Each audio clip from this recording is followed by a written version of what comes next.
Bonjour mes très chers auditeurs, ravi de vous retrouver et ravi de vous présenter un nouveau concept d'émission.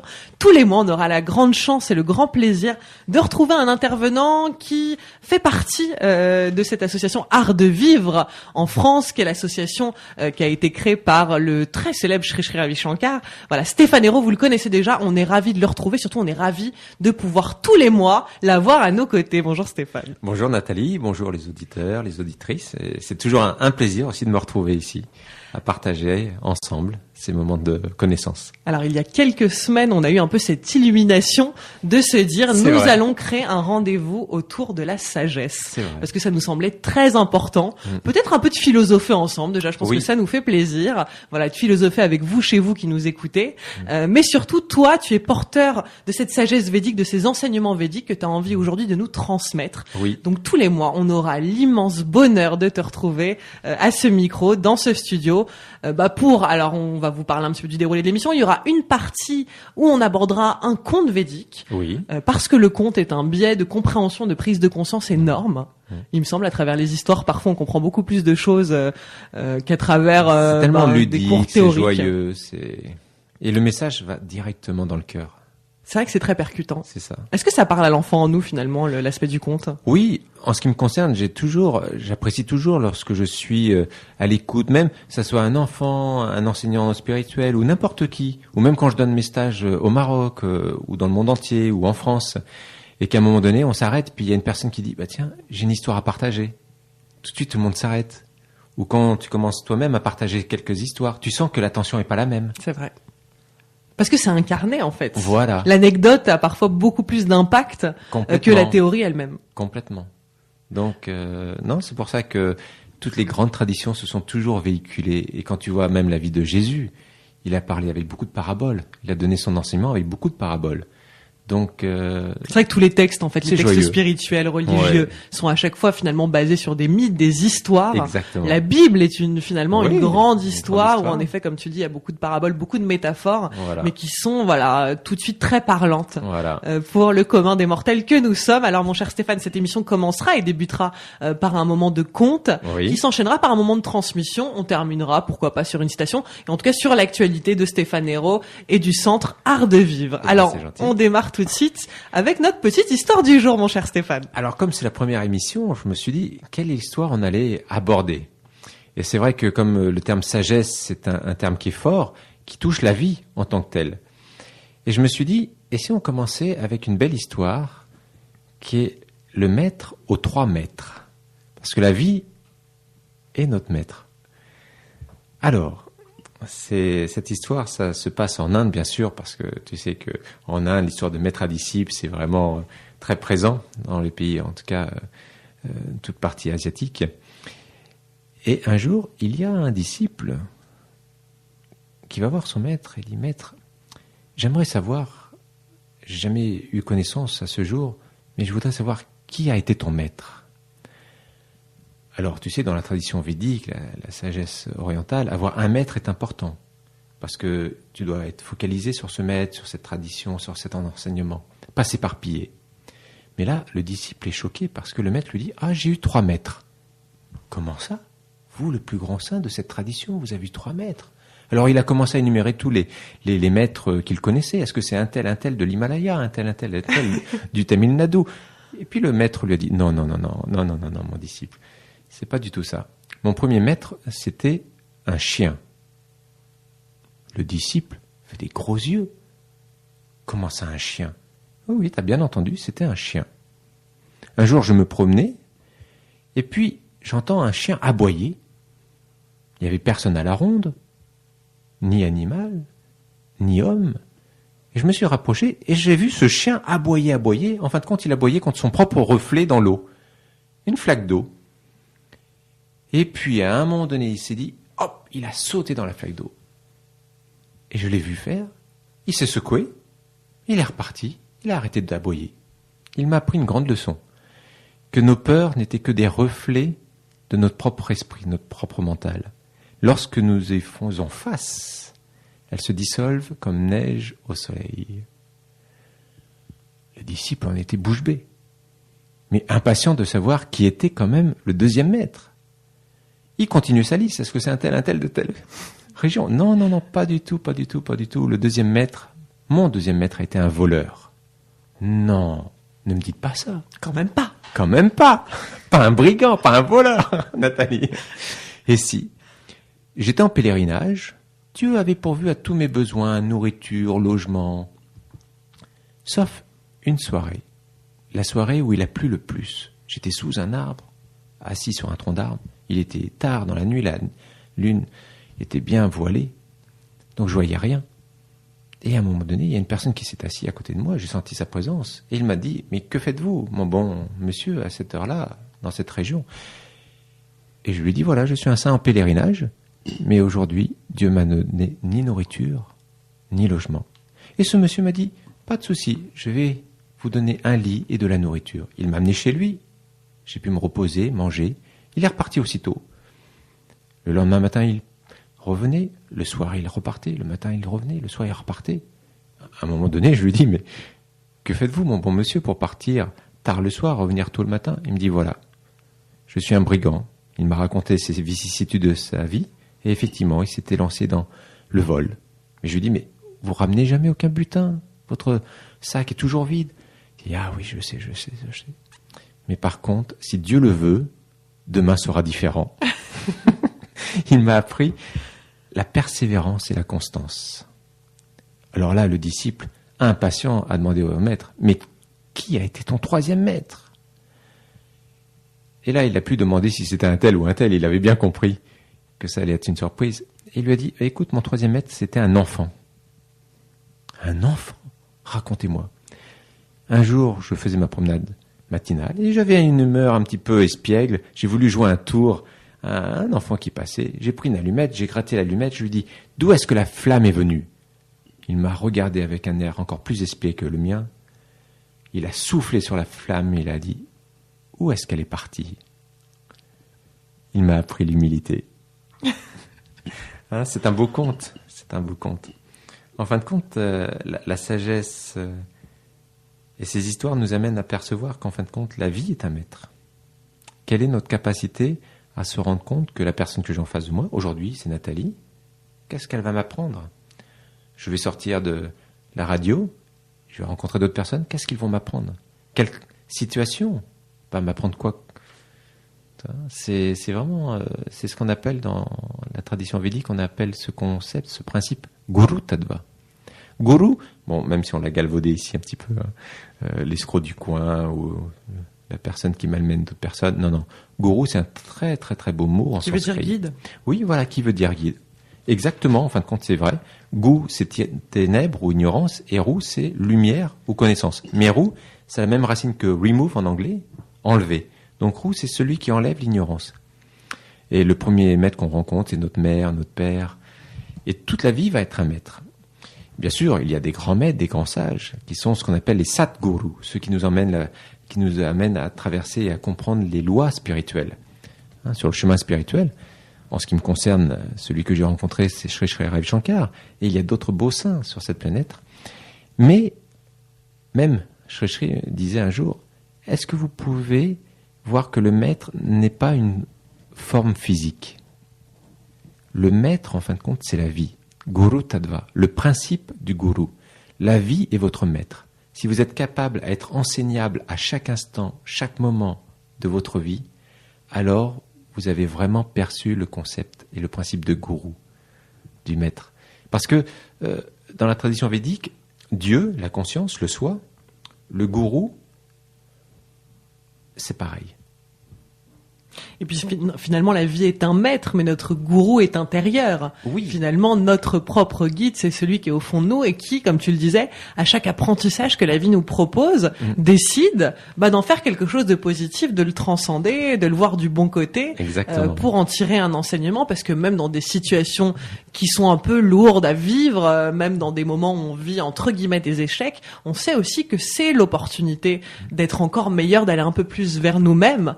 Donc finalement, si on est à l'écoute de ça, on devient notre propre guide intérieur parce qu'on sait que il n'y a ni négatif ni positif, il y a juste des expériences à vivre. Exactement. En fin de compte, c'est ni plus ni moins comment on perçoit. Généralement, tu t'adresses à Dieu à la troisième personne. Dieu, il. Le gourou va te rapprocher le principe de Dieu. Parce que le gourou, tu vas le tutoyer. Il est devant toi, donc tu. Et donc l'étape est d'autant plus facile maintenant pour passer à je. Donc c'est pour ça que Dieu, gourou et le soi, la conscience individuelle, c'est la même chose. C'est simplement où est-ce que tu places. À la troisième personne, à la seconde personne ou à la première personne. Et c'est vraiment ce chemin. Donc la vie est notre maître. Et puis c'est peut-être important qu'il y ait justement encore des gourous, parce qu'ils sont qu'il y ait tous ces êtres qui soient personnifiés, parce qu'ils incarnent finalement le changement, la paix, la sagesse en eux. Voilà, et on n'a pas tous finalement une trajectoire d'âme qui nous mène à devenir des Sri Sri Ravi Shankar ou des Mahatma Gandhi. Mais du coup, on a ces personnages-là qu'on a côtoyés, qui ont vécu en même temps que nous, ou peut-être pas, des gens qui nous ont inspirés, qui ont vécu dans le passé. Mais voilà, des sources d'inspiration sont multiples. Ça peut être comme dans ce petit conte, un voleur, un chien, un enfant. Exactement. Évidemment, beaucoup de gens disent que leurs enfants sont leurs maîtres, leurs maîtres à penser, leurs maîtres de l'instant présent. Oui, en fin de compte, c'est vraiment eux qui vont te ramener à toi-même. Quelle est ma capacité à accepter? Quelle est ma capacité à aller plus loin dans ma notion d'acceptation? Tu vois, c'est vraiment des guides. Tout le monde est un guide pour l'autre. Hein. Et même parfois à savoir renoncer. C'est vrai que la vie, ça peut être aussi des moments de renoncement où on va pas être forcément en surréaction ou même en réaction tout court, mais on va juste laisser les choses couler puisqu'elles doivent être ainsi. Autant les accepter telles qu'elles sont. Exactement. Alors mon cher Stéphane, pour démarrer, pour cette première émission Sagesse, tu vas nous transmettre les 4 piliers de cette sagesse védique. Alors explique-nous, quel est le premier pilier très important pour les Védas? Alors effectivement, dans la tradition védique, il y a 4 piliers essentiels qui sont vraiment les fondations sur lesquelles tu peux construire ta vie spirituelle, ton chemin spirituel. Alors le premier, il est appelé Viveka. Vivek en sanskrit. Vivek, c'est le discernement. Le discernement, pas dans cette capacité de jugement, le discernement dans cette notion d'observation. Quelle est ma capacité à faire la différence entre ce qui change, les dimensions de mon existence ou de ma vie qui changent, et la dimension de ma vie qui ne change pas. Quand tu vas au cinéma, tu arrives, le film, les images tournent. Mais c'est parce que derrière ça, il y a un écran blanc qui ne bouge pas, qui est stable, qui te permet de voir le film tourner. Si tu prends une roue qui tourne, le noyau ne bougera jamais. Et c'est parce qu'il ne bouge pas que tu peux avoir tout le reste qui est en mouvement. Donc, Viveka, c'est prendre conscience quelles sont les choses en moi qui vont changer. Le corps change. Le corps a vieilli. Le corps va se transformer. Donc, il ne fait pas partie de ce qui est éternel. Le souffle change selon ton émotion. Tu as une colère plus rapide, une dépression un peu plus lent, plus lourd, joyeux, plus léger. Il change. Donc, tu es bien plus que le souffle encore. Le mental, la perception des choses. Le mental ou dans le sens intellect, la conceptualisation, ça a changé depuis 10 ans, 15 ans, depuis tes 20 ans. Ça a complètement changé ta façon de voir, de percevoir la vie. Ta mémoire change permanemment. Ce sur quoi tu t'accroches parce que c'était des bons moments, ou ce sur quoi tu t'accroches parce que c'était des mauvais moments. Ça aussi, ça a changé en 10 ans. En tout cas, je l'espère, parce que sinon on serait coincé avec ça. Et puis, il y a l'ego, ta personnalité, qui change aussi. On n'est plus le même, parce qu'on a appris des choses, parce qu'on s'est formé à certaines autres choses. Donc, tous ces aspects de nous, c'est pour nous montrer que ces identifications ne sont pas permanentes. Donc, sur quoi je vais porter ma vie, sur quoi je vais baser ma vie ? Est-ce que je vais baser sur toutes ces choses qui ne sont pas permanentes, ou est-ce que je vais aller trouver la dimension intérieure, à travers la méditation notamment, de ma conscience ultime, de mon soi, Dieu à l'intérieur, le Créateur, peu importe. Cette conscience qui est au-delà de toute chose. Et ça, c'est vraiment Viveka. Parce que lorsqu'on est dans Viveka, on s'aperçoit que la vie est un flot. Mais je ne vais pas me laisser emporter par cette vie qui est un flot. Je vais avoir une certaine maîtrise dans cette vie.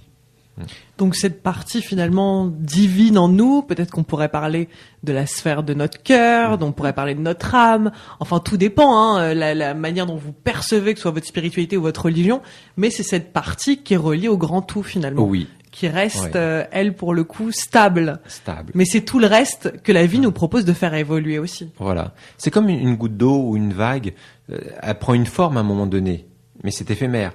Mais l'essence de cette goutte d'eau ou de cette vague, c'est la même essence que tout l'océan. Donc c'est vraiment s'apercevoir que si on s'arrêtait sur les vagues, ça c'est la transformation, c'est ce qui change. Mais l'essence ne change pas. Donc c'est quel est le temps que je consacre à ma dimension qui ne change pas. Et c'est là, ça peut nous donner une vraie force, une belle compréhension de la vie. Donc ça c'est le premier pilier, Viveka. Comprendre ça, qu'il y a la naissance, la vie, la mort, tout change. Qu'on est finalement un cycle. On est un cycle. Et ça nous donne une vraie force. Je l'ai pu expérimenter au cours de ma vie, prendre conscience que des fois on s'arrête sur des petites choses qui n'ont pas grande importance. Puis surtout, on tente tellement de se définir dans la vie. Je pense qu'on perd beaucoup d'énergie à vouloir être peut-être parfois une étiquette. Hein. On dit que les gens nous mettent des étiquettes, mais en fait, si les gens vous en mettent une, c'est parce que vous acceptez de la porter. Exactement. Et donc du coup, c'est très rassurant de se dire, je suis ça. Je finis par incarner mon métier. C'est pas seulement quelque chose que j'exerce. Ça devient mon identité. Tout comme les identités familiales, les mères de famille qui se perdent, qui oublient qu'elles étaient des femmes avant d'être des mamans. Et voilà, il y a tant d'exemples de la vie quotidienne et des périodes que l'on traverse où voilà, on a tenté de se définir, mais finalement, juste se laisser aller au mouvement perpétuel, à l'idée qu'on peut être toute la multiplicité des rôles possibles et inimaginables. Exactement. C'est aussi se rendre illimité à tout ce que l'on peut être. C'est assez beau en soi. Oui, parce que on ne reste pas figé. On passe à une autre dimension de nous-mêmes. On est libre. Alors, notre deuxième pilier, mon cher Stéphane. Ah, le deuxième pilier, il va avec le premier pilier parce que il est appelé Vairagya. Vairagya, c'est vraiment le détachement. Pas le détachement tel qu'on pourrait le penser, c'est-à-dire aller dans les Himalayas, se trouver une grotte et je me sens détaché de tout. Mais d'un certain côté, je suis pas forcément détaché parce que si j'ai encore des désirs ou si j'ai des peurs, etc., il n'y a pas un vrai détachement. Le vrai détachement, on peut rester dans le monde et c'est ça la beauté. C'est qu'on n'a pas besoin de partir dans une grotte ou de s'isoler. Non, on reste dans le monde. Mais le vrai détachement, c'est celui qui nous permet de faire la différence que par rapport à tout ce qui change, je m'attache justement à ce qui ne change pas. C'est-à-dire que au lieu une personne vient te voir avec un visage en colère, va te dire des mots difficiles ou va t'insulter, tu vois, tout de suite, on va se laisser emporter par ça, puis on va commencer à réagir, on va rentrer dans l'émotion. Le détachement, c'est prendre conscience que, waouh, ça se produit. C'est OK comme ça. Très bien. Et peut-être que cette personne, dans 30 secondes, elle va revenir en disant « t'es la plus belle des personnes », tu vois. C'est parce que ça change constamment. Donc, le détachement, c'est de se dire « peu importe, je suis dans ce contentement maintenant. J'ai pas besoin de quelque chose d'extérieur pour me rendre heureux. » C'est-à-dire que j'ai pas besoin d'une grande maison, des millions sur mon compte en banque ou d'être avec quelqu'un en couple pour être heureux. Je suis bien là, ici, maintenant. Mais maintenant, dans cet état-là, ça ne veut pas dire que tu vas pas avoir une belle maison, que tu vas pas avoir un beau compte en banque ou un couple ou un enfant. Tu vois ce que je veux dire ? Mais tu vas le faire avec une autre saveur. Tu vas partager la relation ou tu vas vivre la situation avec une autre saveur. Parce que tu es fort à l'intérieur. Tu sais que c'est pas l'extérieur qui te fournit ta joie, c'est toi-même qui es joie. Et c'est ça le détachement. Le détachement, c'est se dire, je suis l'émanation de la joie. Et je vais exprimer cette émanation. Donc, ne pas se laisser embarquer par tout ce qui est changeant. Et une fois de plus, revenir à ce qui ne change pas en moi, cette pure conscience qui restera toujours telle qu'elle est, non tachée. Moi, je pense en t'écoutant un enseignement de Sri Sri Ravi Shankar qui dit finalement on peut avoir plus, mais cela ne doit pas être guidé par la frustration. Et voilà. Ça, c'est une vraie phrase auquel il tient, il me semble. Oui, oui. Voilà, c'est qu'on peut évidemment, on peut d'abord se dire que ce que l'on a, c'est déjà grandiose en soi, et la vie. En plus, ce qui est étonnant, en fait, juste dans le quotidien, c'est que déjà, de se contenter de ce qu'on a, la vie nous donne plus. Ça, c'est quelque chose que je remarque et que j'expérimente les jours où je me dis comment je pourrais être mieux que ça. La vie, elle me montre que je peux être mieux que ça. Voilà, comme si je la mettais au défi de lui dire, écoute, là, je suis tellement bien que franchement, je sais pas ce que tu pourrais faire pour que je sois encore mieux. Exactement. Et du coup, elle trouve encore une excuse pour me rendre mieux. C'est sympa, non? Ah, c'est plutôt cool. Et Jésus l'a dit aussi, hein. Une belle phrase qu'il a donnée lorsqu'il est venu sur cette planète. Il a dit, tous ceux qui ont, on leur donnera encore plus, et tous ceux qui n'ont pas, on leur enlèvera même ce qu'ils ont. C'était fort quand même. T'imagines, tu entends cette personne qui te dit ça, tu dis, mais qu'est-ce qu'il veut dire par là? Il parlait de la gratitude. Ouais. Ceux qui n'ont pas de gratitude, tu peux leur donner 500 millions, ils vont avoir gagné 500 millions. Mince, il fallait 200 millions de plus pour la maison qu'on voulait acheter, tu vois. Alors que ceux qui n'ont peu, mais qui ont cette gratitude, et c'est là où je te rejoins, la vie va leur donner encore plus parce qu'ils ont la conscience pour percevoir qu'ils reçoivent encore et encore et encore. Et effectivement, ça c'est le deuxième pilier, c'est Vairagya, le détachement. Et puis c'est vrai qu'il y a beaucoup d'études qui ont été menées sur l'énergie, la puissance de la gratitude, et c'est vrai que c'est une des énergies. Alors on parle beaucoup d'amour, de joie, mais l'énergie de gratitude, testez-la matin et soir. Prenez un temps pour dire merci à la vie pour les moments que vous avez vécu, même les moments les plus compliqués. On a déjà fait des émissions radio, mais c'est vrai que moi j'étais étonnée de découvrir des études scientifiques qui montraient que voilà, être dans un état de gratitude, concrètement, on est en meilleure santé, on attire à nous, alors ça on n'en doute pas, hein, mais des choses plutôt merveilleuse, mais c'était surtout sur l'aspect de santé, quoi. En fait, on maintient notre capital santé en étant dans la gratitude. Ah oui. Et ça peut se vérifier, ça peut justifier, on peut en faire des études cliniques. Ah, oui. Voilà, les gens qui sont dans cette énergie de gratitude, et notamment, je crois qu'ils avaient fait une étude sur des bonnes sœurs, donc un environnement où c'est plutôt des femmes qui sont dans la gratitude et qui avaient, pour des femmes du même âge, développé beaucoup moins de, je crois que c'était un cancer du sein que des femmes qui étaient plutôt dans une énergie de frustration. Bien sûr. Ah non, ça c'est clair. À chaque fois que tu es dans cette gratitude, tu augmentes le prana, l'énergie vitale en toi. Ça et c'est là où tu vas attirer de plus en plus. Et à l'inverse, c'est vrai. Plus tu te plains, plus tu perds ton énergie. Et d'ailleurs, on ne donnera rien. C'est pour ça, aide-toi et le ciel t'aidera. C'est vrai. Toutes ces phrases. Et justement, par rapport à la gratitude, j'étais avec mon ami Ali. On était, avant que je parte, parce que j'étais au Maroc pendant une quinzaine de jours. J'enseigne là-bas et je m'occupe de l'art de vivre au Maroc. Et avant de partir, on a été prendre un petit déjeuner et on parlait. Et je lui demandais on parlait sur la connaissance, sur la sagesse. Et je lui demandais un petit peu comment ça se passait, la prière musulmane. Et il me racontait. Et c'était beau parce qu'il me dit, la première chose qu'on dit dès le matin, c'est Abdullah. En fin de compte, c'est merci. Merci mon Dieu pour ce que tu m'as déjà donné. Et c'est vrai que dans toutes les traditions religieuses, spirituelles, on retrouve ça. Et c'est une pierre angulaire au bien-être de l'être humain. Et je crois qu'on l'a perdu un petit peu. Dans notre société moderne, on a perdu un petit peu cette notion de gratitude. Et comme tu le dis si bien, si on la remet en place, ça change toute notre vie. Alors ça, c'était pour notre deuxième pilier, mon cher Stéphane. Le troisième, quel est-il ? Alors le troisième, en fin de compte, le troisième, c'est une multitude. On appelle ça les 6 richesses. Quelles sont ces 6 richesses ? Alors bien sûr, c'est pas ces richesses matérielles, c'est plutôt les richesses qu'on emmènera avec nous au niveau de l'âme.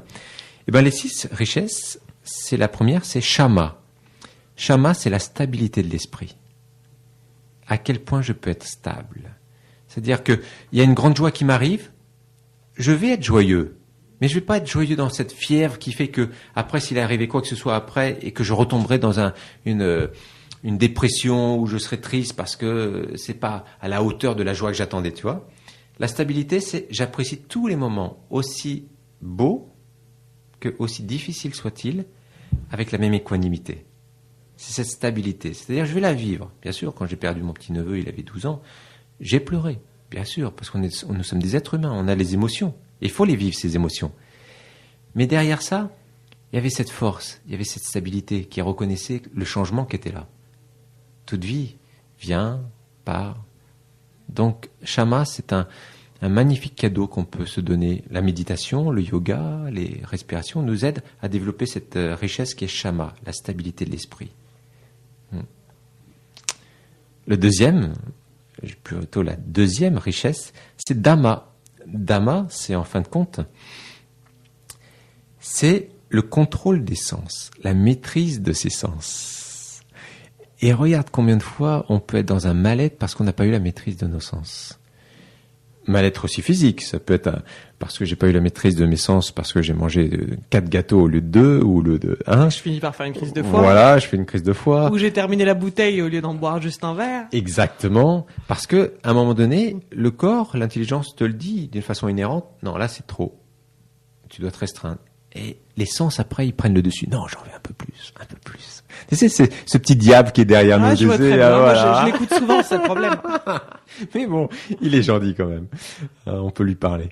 Mais qui nous pousse à l'excès, en tout cas. Oui, c'est ce mental. En fin de compte, c'est ni plus ni moins pour imaginer ce mental, ces sens qui, c'est pour ça que dans le texte de la Bhagavad Gita, tu as Krishna qui conduit Arjuna, qui est un prince, c'est sur un champ de guerre, et puis il a 5 chevaux et il guide Arjuna, donc l'humain, avec 5 chevaux qui sont la représentation des 5 sens.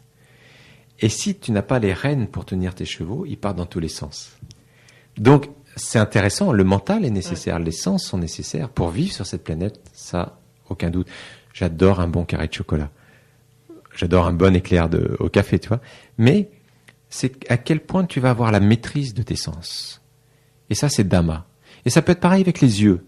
Combien de films on peut voir, hein? On est fatigué, on regarde un film, on éteint, puis hop, on veut pousser encore plus. Et puis à un moment donné, on perd de l'énergie, et le matin, on n'a pas assez d'énergie. Donc quel est cet aspect de moi-même que je peux discipliner au niveau des sens, pour ne pas me laisser emporter par les sens, mais pour aiguiser mes sens. C'est ça. Et puis peut-être être un peu plus dans le choix de la qualité aussi. Oui, voilà, exactement. Parce que quand c'est un éclair au chocolat au lieu de 10, vous allez le savourer encore davantage, parce que vous savez qu'il y en a un. Et c'est comme tout, moi je me rends compte que les choses prennent une dimension et une intensité juste énorme lorsqu'on sait que on les aura pas régulièrement, ou qu'une personne, quand on sait qu'on va plus jamais la revoir, mais on vit le moment avec une intensité sans pareille. Exactement. Voilà, donc c'est la même chose avec finalement l'essence. Oui. Si vous faites l'amour mais vous le faites bien une fois par jour, c'est mieux que de le faire 10 fois, c'est sûr. Ah, ça c'est clair. Ouais. Alors ça, c'était notre deuxième richesse. Voilà. Mais des richesses, finalement, tu vas nous décrire des richesses qui ne sont pas des richesses financières, mais qui sont nos richesses intérieures. C'est ça. Parce que là, je suis en train de me rendre compte que c'est les plus belles richesses que l'on puisse avoir. C'est pour construire ta maison, tu as besoin d'une fondation, et c'est vraiment, dans la tradition védique, ces 4 piliers sont les fondations pour vraiment son chemin spirituel. Alors, la troisième richesse, c'est titiksha. Titiksha, c'est la persévérance. On a tous, à des moments donnés, des moments difficiles dans notre vie.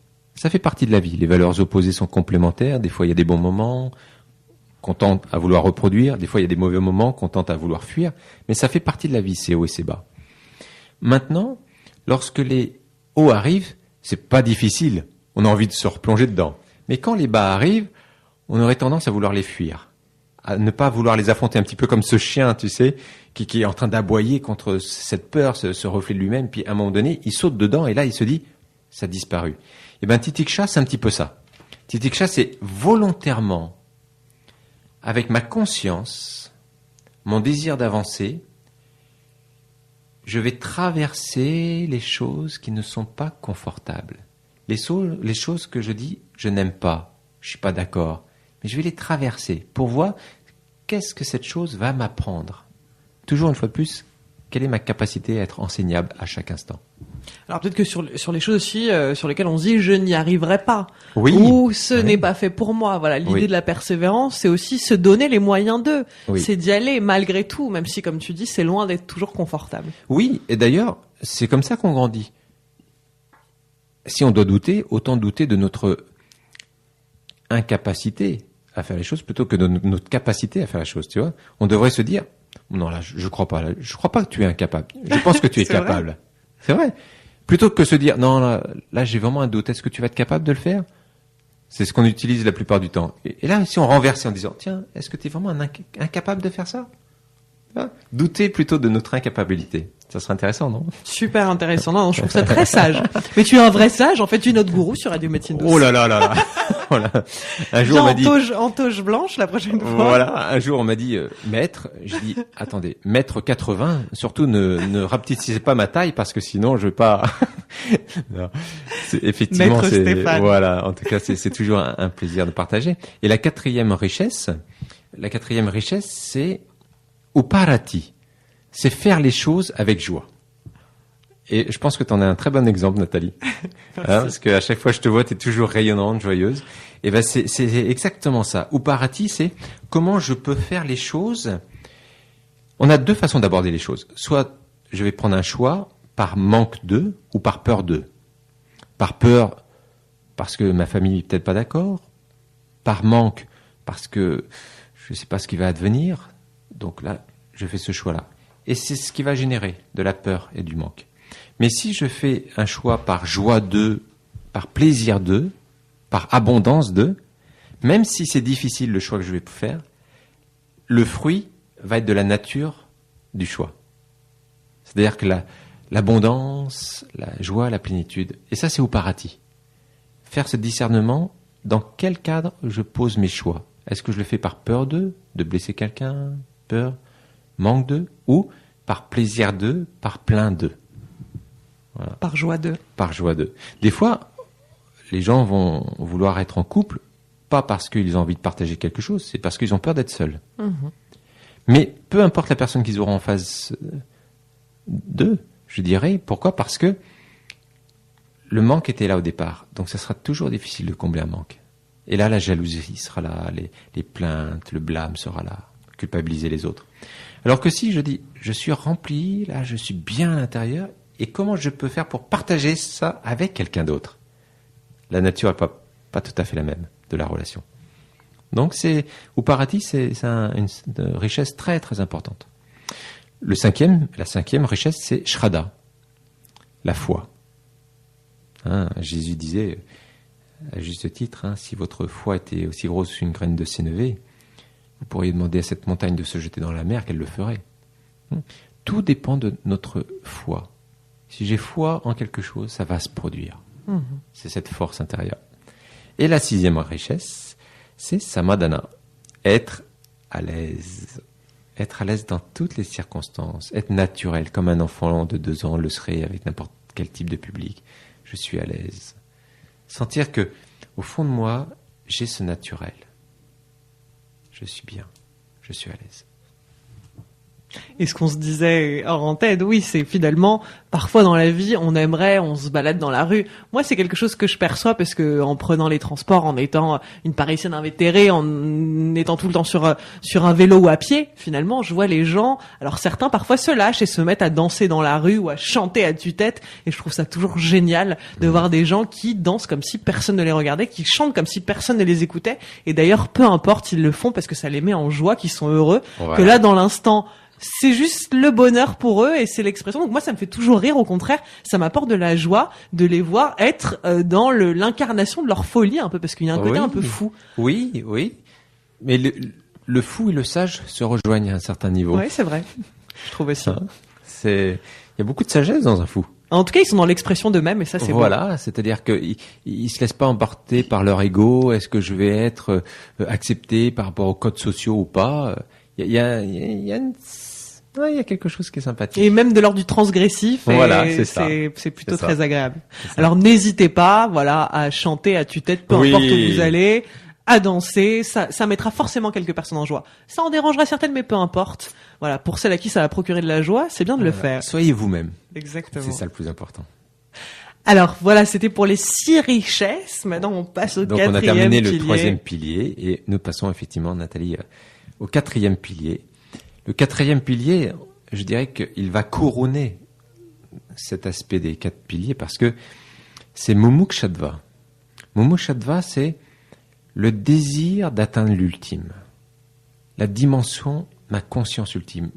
Conscience christique, bouddhique, peu importe, Dieu, le Créateur, cette dimension universelle, la conscience universelle qu'on porte tous. Comment je peux laisser cette place à cette conscience de s'éveiller en moi pour que je passe du règne humain au règne divin, que ma vie devienne une vraie expression de la divinité. Et ça, c'est Mumukshadva, la réalisation, l'illumination selon certaines traditions, le royaume des cieux pour d'autres. C'est comment je peux exprimer ce royaume des cieux, comment je peux le faire vivre et comment je peux le savourer et l'exprimer à chaque instant que Dieu fait. C'est ça. D'ailleurs, c'est le terme rendre sacré. Le sacrifice. C'est pas sacrifier quelque chose, tuer quelque chose ou quelqu'un pour un rite tel ou tel. Non, c'est pas du tout ça.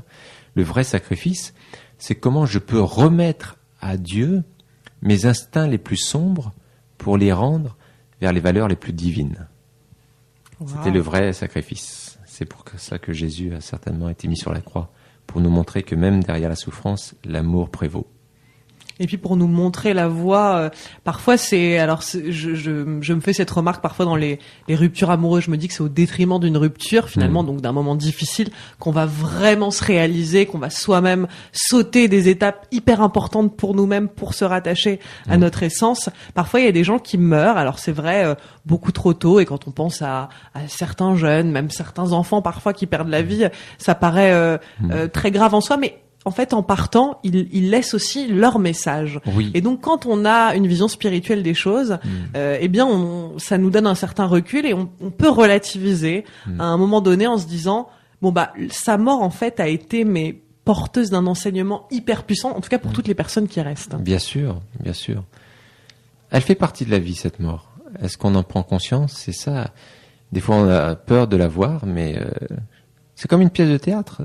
Tout le monde est important sur la pièce de théâtre. Même la personne qui va passer ne serait-ce 1 minute, parce que c'est le postier qui doit apporter une lettre importante au protagoniste de la pièce de théâtre. Sans lui, la pièce n'aurait pas été la même chose. Il aurait manqué une pièce. Donc chacun vient. Mais dans la tradition védique, ce passage de cette vie sur cette planète, on appelle ça les jeux du divin, les lilas du divin. Cette grande pièce de théâtre où chacun joue un rôle, expérimente un rôle. Mais dans la tradition védique, le temps passé sur cette planète Terre est très éphémère. C'est comme lorsque tu rêves, ça dure une nanoseconde. La vie est exactement pareil, ça dure d'une façon très éphémère. C'est simplement ce qui fait durer notre vie, c'est parce qu'on a une mémoire qui s'appelle Chitta, la mémoire. Et cette mémoire te met les images les unes après les autres, et tu as l'impression que le temps dure. C'est le temps psychologique qui dure. Mais en fin de compte, cette vie est très très rapide, c'est rien. Autant la savourer, non? C'est clair. Alors, est-ce que, et avant peut-être de se quitter pour cette toute première émission Sagesse, est-ce que finalement ces 4 piliers, c'est les premiers enseignements que l'on reçoit lorsqu'on commence à s'intéresser à cette sagesse védique? Alors, oui, il y a, ça vient rapidement. Ces 4 piliers viennent rapidement parce que ce sont les bases. Mais on va voir aussi beaucoup sur la compréhension de qui je suis, les 7 niveaux d'existence, le corps, le mental, comment fonctionne. C'est un ensemble. C'est un ensemble. On voit aussi dans la tradition védique ce qui sont les codes spirituels lorsqu'on entame un chemin. Mais oui, les 4 piliers sont déjà très rapidement mis en avant. Puis finalement, les 4 piliers, ça peut faire penser aussi aux 4 accords Toltec. C'est des choses, oui. On les reçoit en théorie, oui. Ils permettent des prises de conscience, des éclairages. Après, on n'a pas assez d'une vie pour essayer de les mettre en œuvre à chaque fois, et juste se souvenir de ah oui, c'est vrai, mais il y a quelque chose en moi, qui est important et qui résonne avec ça. Il faut que je m'en souvienne, et donc du coup, on se replace un peu différemment, on se réajuste vis-à-vis de la vie, et on prend les choses du meilleur côté que l'on peut. Exactement. Non, c'est ça.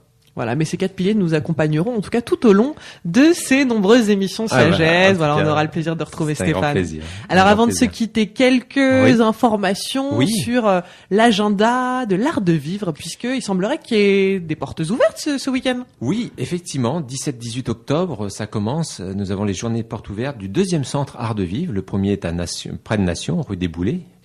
Et là, on a ouvert un centre qui est au 111 bis rue de Lourmel. Et les 17-18 octobre, nous avons des ateliers gratuits, Hatha Yoga, respiration, méditation. Nous avons ouvert une boutique où il y aura plein de cosmétiques ayurvédiques, produits naturels, des suppléments alimentaires, des livres, des CD. Ensuite, il y a la venue d'un grand sage de la tradition védique, justement, védantique, qui s'appelle Swami Jyotirmaya, qui fait partie de la Fondation de l'Art de Vivre. Il est de l'Inde et il sera là le 8 novembre à Paris. Entre 15h et 18h, il va nommer un atelier à la salle Fondation Birnam l'Apôtre, qui se trouve à la Cité universitaire. Voilà, à Paris. Mais sinon, il va faire une tournée de France, Toulouse, Marseille, Pau, Bordeaux, Angers, Strasbourg. Donc toutes les personnes pourront venir le rencontrer. C'est vraiment, toute cette sagesse qu'on vient de partager, il en est vraiment un bel exemple. Okay. Et puis, alors, pour ceux qui veulent vraiment faire un voyage inoubliable en Inde, l'art de vivre fête ses 35 ans. Il y a 10 ans, on a fêté nos 25 ans avec 2 500 000 personnes à Bangalore. C'était une fête incroyable. Là, on attend 4 millions de personnes. Et ça va se passer à Delhi, les 11, 12, 13 mars.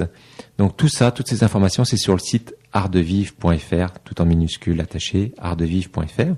Et par rapport à l'album Sagesse, où j'ai chanté les Badjans, je voulais simplement informer les auditeurs et les auditrices que maintenant l'album est en MP3, possibilité de l'acheter, télécharger de mon site internet stéphaneherault.com. Voilà, sur l'onglet album, stéphaneherault.com, Hérault, A-Y-R-A-U-L-T. Voilà. Alors les chants Badjans, c'est vrai qu'en plus on a fait une super émission pour parler de ça avait beaucoup plu aux gens. Un superbe album qui est finalement un peu la continuité musicale de cette émission que l'on souhaite mettre en place. Oui. Alors évidemment, parfois la tradition utilise les mots pour transmettre, parfois la musique est aussi là pour nous transmettre des choses, parfois même sur un plan inconscient, mais en tout cas mettre en lumière des aspects de nous-mêmes et nous réveiller à des émotions. Donc voilà, c'est un album qui nous réveille à beaucoup d'émotions essentielles en nous. Et si les personnes, les auditeurs, auditrices veulent venir chanter avec nous le 1er novembre, lors de justement des 24 heures de méditation pour la Terre, au Grand Rex, entre midi et 14h, on va chanter justement des Badjans. Donc ils seront les bienvenus pour expérimenter. Magnifique. Alors 2 sites à retenir, celui de l'art de vivre et celui de Stéphane Hérault. Nous, on aura l'immense bonheur de te retrouver le mois prochain. En attendant, méditez sur toutes ces transmissions, cette sagesse. Voilà, sur cette belle sagesse que Stéphane va nous transmettre chaque mois. Avec grand plaisir. À bientôt. À bientôt, Nathalie.